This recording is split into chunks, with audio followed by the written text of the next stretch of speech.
धुळे जिल्ह्यामध्ये अनेक शेतकरी हे 15 मे नंतर कपाशीची लागवड करीत असतात।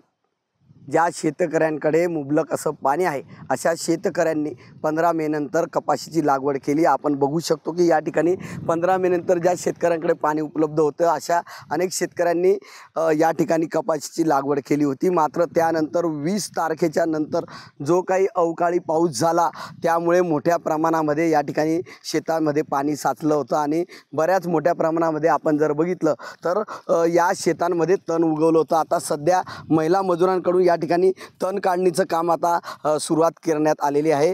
तण उगवल्यामुळे जी काही कपाशी असते या कपाशीला जे काही बियाणे दिले जातं ते मुबलक प्रमाणात भेटत नाही आणि तण जे वाढलेलं आहे हे तणच जास्त प्रमाणात हे बियाणं आणि कीटकनाशक हे खात असतं। त्यामुळे हे तण काढण्याचं काम सध्या मजुरांकडून केले जात आहे। तण जर उगवलं तर त्या पद्धतीने या ठिकाणी कपाशीची वाढ होत नसते। त्यामुळे आता शेतकऱ्यांकडून वाढलेलं तण हे काढण्याची आता मजुरांकडून तयारी सुरू करण्यात आलेली आहे।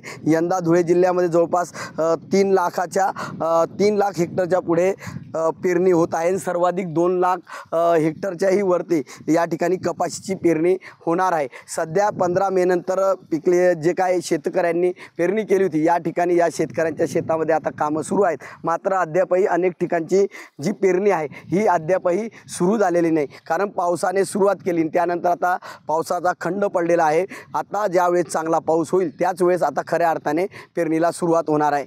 त्यामुळे सध्या तरी शेतीची कामं थांबलेली असली तरी ज्या शेतांमध्ये कपाशी आहे आणि तण उगवले आहे या ठिकाणी आता निंदणी सुरू करण्यात आलेली आहे।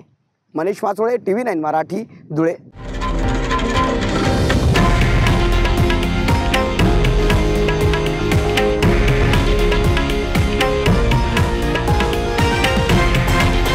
हे आहे देशातील नंबर 1 न्यूज नेटवर्क आणि आपण पाहत आहात TV9 मराठी, एकमेव।